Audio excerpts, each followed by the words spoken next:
fiainan'olo le tsy vita mora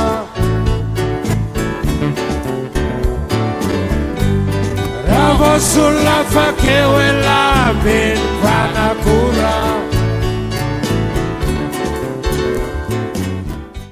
Ny tema moa vahitanareo hoe le critique un moment critique pour la cause ohatr'izay hoe fanatsarana fanamafisana ny filaminana zany. Dia za koa fa niteny hoe na république ohatran'izao tanjona dia zavatra mba ilaminana mba asa milamina mba milamina zany ny mpanao gazety manao an'le asa zay fa tsy anatina fifandirana na gidragirana ohatr'izany na zanaty zany a misy ihany koa ny mbola tsy mahafena miny tsy mahafena lalàna misy amin'le asa fampiasahana aloha reny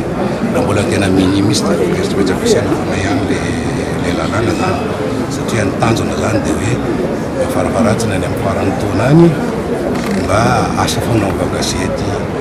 milamina tony tsara no atao fa tsy mifanditra sy mifanenjika mba ahafahana miatrika ny raharam-pirenena indrindrindra hoe misy fifidanana mpanefoefo sy reny. Mety mbola hoisy hoe karazana fionam-be ho an'ny mpanao gazety izy ka mety ratsika nahita tao fa tsy nisy onane mihitsy tamin'ity raha tsy diso zay ivoaboaka any ananantsika rehetrarehetra zany zay tsy misy avakavaka mihitsy dia mba miaramiara mikorana any dia any ny resaka tsara mbola anaty mikarakara fa le etomanana any lesy koa zany tena mbola tantara be mihitsy dia mbola voatady. Ny fiainan'olo le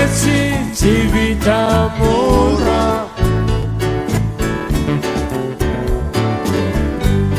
raha vao solona fakeo e labeny